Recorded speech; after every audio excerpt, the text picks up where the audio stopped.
नमस्कार, मैं अशोक विश्वकर्मा। हिंदी परख में आपका स्वागत है। आज के विषय है आधे अधूरे नाटक। यह मोहन राकेश द्वारा रचित नाटक है। इस वीडियो में आप जानेंगे आधे अधूरे नाटक का सारांश, पात्र परिचय, कथा वस्तु, नाटक का उद्देश्य, नाटक का मंचन स्थल, महत्वपूर्ण संवाद, नाटक के संबंध में कोट्स, मोहन राकेश की रचनाएं और जीवनी और अन्य महत्वपूर्ण बिंदु। इस नाटक से जितने सारे तथ्य हो सकते हैं उन सभी तथ्यों का इस वीडियो में समावेश किया गया है। नाटक से आप परीक्षा में पूरा अंक पाना चाहते हैं तो वीडियो को पूरा देखें बिना स्किप किए। आपको अन्यत्र दूसरा वीडियो देखने की ज़रूरत नहीं पड़ेगी। तो चलिए देखते हैं आधे अधूरे नाटक। महानगरों में रहने वाले आर्थिक अभाव के साथ कई तरह के संघर्षों को झेलने वाले मध्यम वर्गीय परिवार के जीवन की त्रासदी का इस नाटक में सजीव चित्रण किया है मोहन राकेश ने। आधे अधूरे नाटक मोहन राकेश का तीसरा नाटक है। यह नाटक 1969 ईस्वी में धर्मयुग पत्रिका में प्रकाशित हुआ था। इसके बाद जानते हैं सारांश। नाटक का केंद्रीय चरित्र सावित्री है, जो शिक्षित, महत्वाकांक्षी और कामकाजी स्त्री है।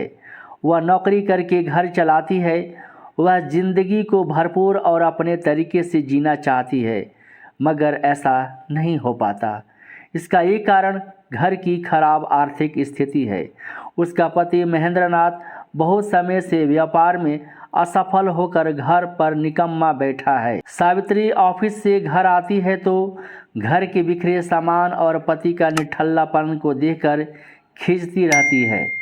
सावित्री जगमोहन, जुनेजा और सिंघानिया के संपर्क में आती है, लेकिन किसी में भी उसे अपनी भावनाओं की तृप्ति नहीं मिलती है। वह द्वंद्व में जीती है। इस तरह नाटक के सभी पात्र आधे अधूरे की नियति से अभिशप्त हैं। इसके बाद जानते हैं आधे अधूरे नाटक का पात्र परिचय। पुरुष पात्र है काले सूट वाला आदमी। यह पुरुष 1, पुरुष 2, पुरुष 3 और पुरुष 4 की भूमिकाओं में है। नाटक की दृश्य योजना इस प्रकार की है कि सभी 5 पुरुष एक साथ मंच पर नहीं आते हैं। उम्र लगभग 49-50 वर्ष। चेहरे की शिष्टता में एक व्यंग्य है। पुरुष 1 महेंद्रनाथ। वेश है इसका पतलून और कमीज। जिंदगी से अपनी लड़ाई हार चुकने की छटपटाहट लिए निराश आदमी। पुरुष 2 सिंघानिया, सावित्री का बॉस, चीफ कमिश्नर। इसका पहनावा है पतलून और बंद गले का कोट। पुरुष 3 जगमोहन, सावित्री का प्रेमी, पतलून और टी शर्ट, हाथ में सिगरेट का डिब्बा, लगातार सिगरेट पीता हुआ। पुरुष 4 जुनेजा, पतलून और पुरानी काट का लंबा कोट, चेहरे पर बुजुर्ग होने का एहसास और कायापन झलकती है। लड़का अशोक, उम्र 21 वर्ष, पतलून और भड़कीली बुशर्ट। मनोज बिन्नी का पति सावित्री और महेंद्रनाथ की बेटी बिन्नी के साथ लव मैरिज करता है। मात्र संवादों में वर्णन है, सशरीर व मंच पर नहीं आया है। इसके बाद जानते हैं स्त्री पात्र परिचय। सावित्री, जो इस नाटक की मुख्य भूमिका में है, केंद्रीय चरित्र है। उम्र 40 वर्ष। चेहरे पर यौवन की चमक और चाह फिर भी शेष। ब्लाउज और साड़ी साधारण होते हुए भी सुरुचिपूर्ण दूसरी साड़ी वह विशेष अवसरों पर पहनती है। बिन्नी, सावित्री की बड़ी लड़की, उम्र 20 वर्ष। भाव में परिस्थितियों से संघर्ष का अवसाद और उतावलापन, कभी कभी उम्र से बढ़कर बड़प्पन। साड़ी माँ से साधारण पहनती है। किन्नी, छोटी लड़की, उम्र 12 और 13 के बीच। भाव, स्वर और चाल, हर चीज़ में विद्रोह।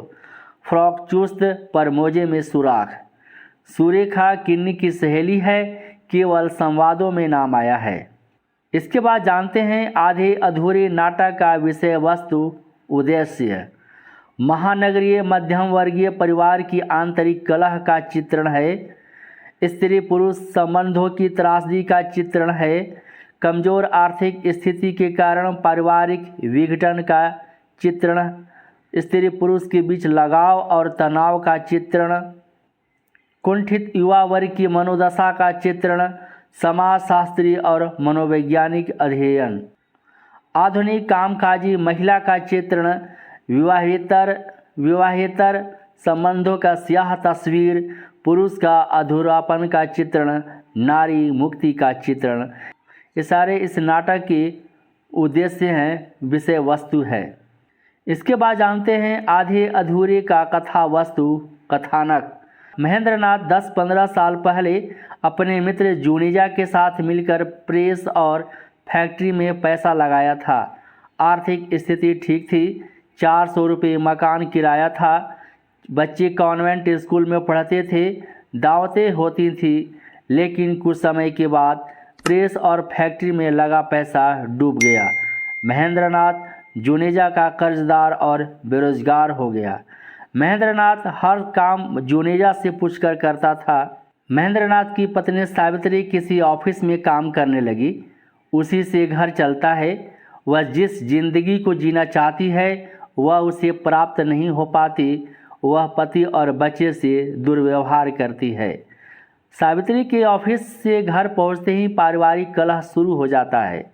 सावित्री की बड़ी बेटी बिन्नी अपनी मां के प्रेमी मनोज के साथ भागकर लव मैरिज कर लेती है, लेकिन वह खुश नहीं है। सावित्री के घर उसका बॉस सिंघानिया आता है।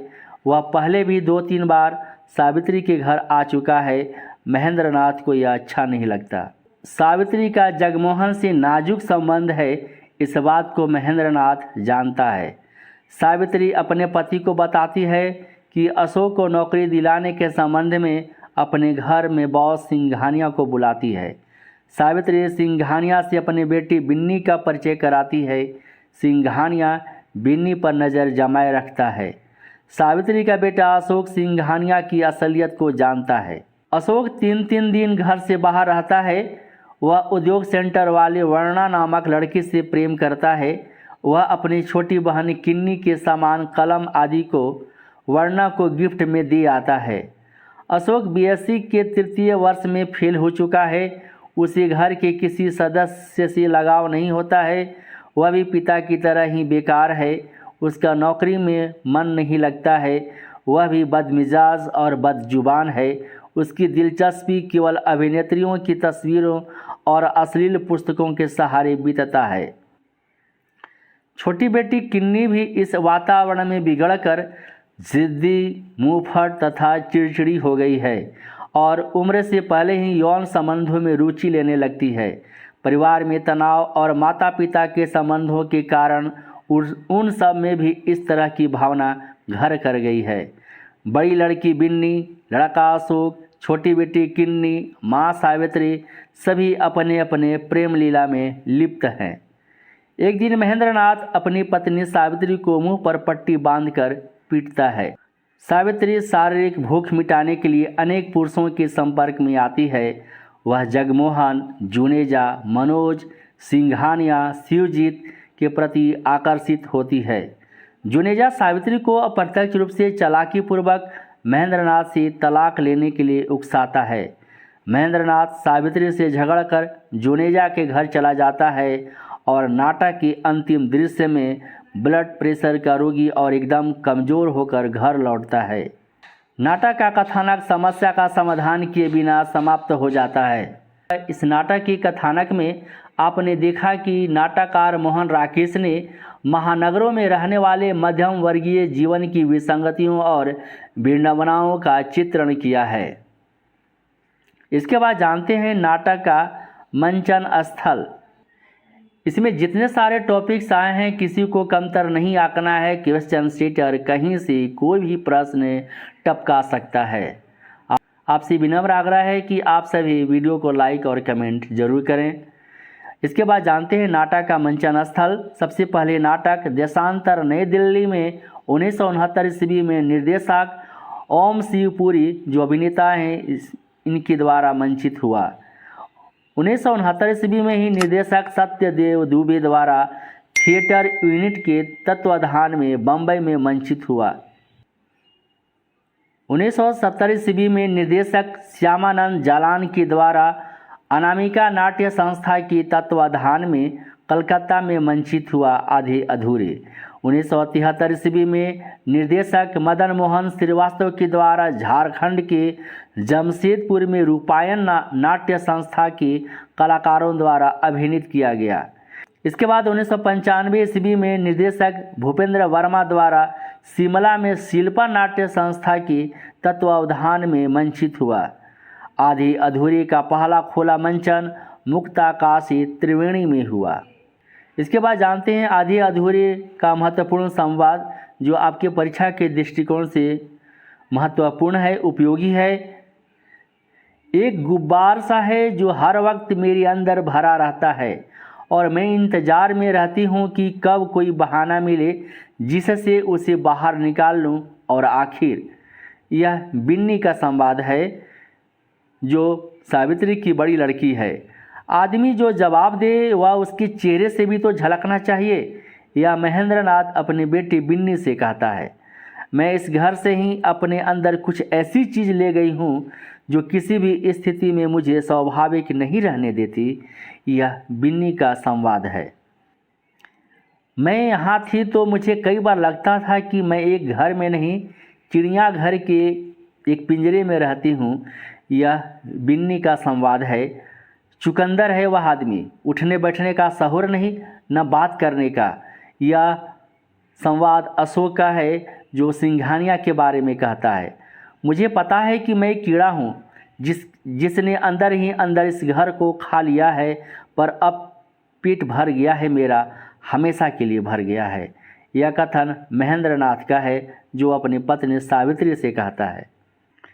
यहाँ पर सब लोग समझते क्या है? यहाँ पर सब लोग समझते क्या है मुझे? एक मशीन जो कि सबके लिए आटा पीस कर रात को दिन और दिन को रात करती रहती है, मगर किसी के मन में जरा से भी ख्याल नहीं है कि इस चीज़ के लिए कि कैसे मैं। यह संवाद सावित्री का है। हाँ, बड़े हो गए हैं, पता नहीं किस वक्त छोटे हो जाते हैं, किस वक्त बड़े हो जाते हैं। यह किन्नी का कथन है जो वह जुनेजा से कहती है। हर वक्त की दुत्कार, हर वक्त की कोच, बस यही कमाई है यहाँ मेरी इतने सालों की। यह महेंद्रनाथ का संवाद है। मैं इस घर में एक रबर स्टैम्प भी नहीं, सिर्फ एक रबड़ का टुकड़ा हूँ, बार बार घिस जाने वाला रबड़ का टुकड़ा। यह महेंद्रनाथ का संवाद है। मैं वहाँ पहुँच गई हूँ जहाँ पहुँचने से डरती रही हूँ जिंदगी भर। यह सावित्री का संवाद है। सबके सब एक से, बिल्कुल एक से हैं, अलग अलग मुखौटे पर चेहरा सबका एक ही। यह संवाद सावित्री ने जुनेजा से कहा। गाड़ी का इंजन तो फिर से भी धक्के से चल जाता है, पर जहाँ तक माथे की ओर इशारा करके इस इंजन का सवाल है, यह अशोक का संवाद है जो सिंघानिया की गाड़ी के रुकने पर वह धक्का देते समय कहा था। जिनके आने से हम जितने छोटे हैं उससे और छोटे हो जाते हैं अपनी नज़र में। यह अशोक का संवाद है। जब वह सिंघानिया की अपने घर में आने पर वह प्रतिकार करता है, विरोध करता है, तो अपने माँ सावित्री से कहता है, देश का जलवायु ही ऐसा क्या किया जाए। जलवायु की दृष्टि से जो देश मुझे सबसे पसंद है वह है इटली। या सिंघानिया का जैसा कि आदमी न होकर बिना हाड़ मांस का पुतला हो, वह एक बेचारा महेंद्र, सावित्री ने जुनेजा से कहा। इसके बाद जानते हैं आधे अधूरे नाटक के संबंध में कोट से। आधे अधूरे नाटक आज के इंसान की ज़िंदगी को आज के मुहावरे में पेश करता है। यह कथन है नेमी चंद्र जैन का। समकालीन जिंदगी का पहला सार्थक नाटक यह है कथन निर्देशक ओम शिवपुरी का।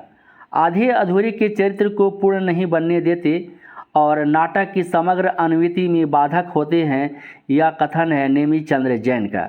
ऐतिहासिक दृष्टि से स्वच्छंदतावाद काल में जो स्थान प्रसाद का है, यानी जयशंकर प्रसाद का, उत्तर स्वच्छंदतावाद काल में वही स्थान मोहन राकेश का है। यह कथन है डॉक्टर बच्चन सिंह का। इसके बाद जानते हैं मोहन राकेश की रचनाएं और जीवनी के बारे में। मोहन राकेश एक प्रगतिशील नाटककार हैं इनका जन्म हुआ है 8 जनवरी 1925 ईस्वी को अमृतसर पंजाब में। इनका निधन हुआ है 3 दिसंबर 1972 ईस्वी दिल्ली में। इनका मूल नाम मदन मोहन उलगानी है। इसके बाद जानते हैं मोहन राकेश के नाटक आषाढ़ का एक दिन जो 1958 ईस्वी में प्रकाशित हुआ, लहरों के राजहंस 1965 ईस्वी में प्रकाशित हुआ, आधे अधूरे जो 1969 ईस्वी में प्रकाशित हुआ, पैर तले की ज़मीन जो अधूरा है कमलेश्वर ने 1975 ईस्वी में पूरा किया। इसके बाद जानते हैं एकांकी, अंडे के छिलके, सिपाही की माँ, प्यालियाँ टूटती हैं। इसके बाद जानते हैं मोहन राकेश के उपन्यास अंधेरे बंद कमरे, नीली रोशनी की बाहें, अंतराल, कांपता हुआ दरिया जो अपूर्ण है, अधूरा है, न आने वाला कल। कहानी संग्रह इनका है क्वार्टर, वारिस, पहचान। मोहन राकेश ने सारिका पत्रिका का संपादन किया। संगीत नाटक अकादमी से 1968 ईस्वी में सम्मानित किया गया। इसके बाद जानते हैं अन्य महत्वपूर्ण बिंदु जो आपकी परीक्षा के लिए अत्यंत उपयोगी है। इस नाटक की सबसे बड़ी विशेषता है कि एक ही अभिनेता द्वारा 5 भूमिकाएं निभाई जाती हैं। इसके लिए केवल एक ऊपरी वस्त्र बदला जाता है। सबसे पहले काले सूट वाला आदमी मंच पर आता है, फिर कोट उतार कर केवल कमीज धारण करता है महेंद्रनाथ, फिर बंद गला का कोट व टोपी पहनकर आता है सिंघानिया, इसके बाद टी शर्ट पहन कर के आता है जगमोहन, फिर लंबा कोट पहन कर के आता है मंच पर जुनेजा। नाटक की दृश्य योजना इस प्रकार की है कि सभी 5 पुरुष एक साथ मंच पर नहीं आते हैं, सभी एक का करके मंच पर आते हैं और एक ही अभिनेता द्वारा 5 पुरुषों का कैरेक्टर को अभिनीत किया गया है। अशोक एयरफ्रीज में 6 सप्ताह नौकरी कर छोड़ दिया था। जगमोहन सावित्री को प्यार से कुक्कू कहकर बुलाता था। सावित्री जगमोहन को जोग कहकर बुलाती थी। अशोक ताश की पत्ती से पेंशन खेलता था। महेंद्रनाथ प्रायः शुक्रवार और शनिवार को घर से बाहर चला जाता था। छोटी लड़की कैसानोवा को छुप छुप कर पढ़ना चाहती थी। आधे अधूरे यथार्थवादी नाटक है। इस नाटक के माध्यम से बताया गया है कि किस तरह माता पिता अपने ही बच्चों के सामने उघड़े हुए हैं और किस तरह स्वयं को असमर्थ और असहाय महसूस करते हैं। बिन्नी, किन्नी और अशोक की पोशाक में कोई परिवर्तन नहीं होता है, केवल सावित्री दूसरे दृश्य में साड़ी बदलती है। अशोक सिंघानिया का कार्टून बनाकर मजाक उड़ाता है। सिंघानिया 5000 रुपया मासिक कमाता है। इस नाटक में बताया गया है कि दुनिया में कोई पूर्ण नहीं है, सब आधे अधूरे हैं। मनुष्य की महत्वाकांक्षा असीम है जो दुनिया के यथार्थ से हरदम मेल नहीं खाती। यह स्थिति तब और भयावह हो जाती है जब आर्थिक रूप से व्यक्ति सक्षम न हो। पूरे घर का वातावरण में अस्वाभाविकता, अलगाव और असंतुष्टि व्याप्त है। कोई किसी को जानकर भी नहीं जानता। यह त्रासदी क्या एक परिवार भर का है?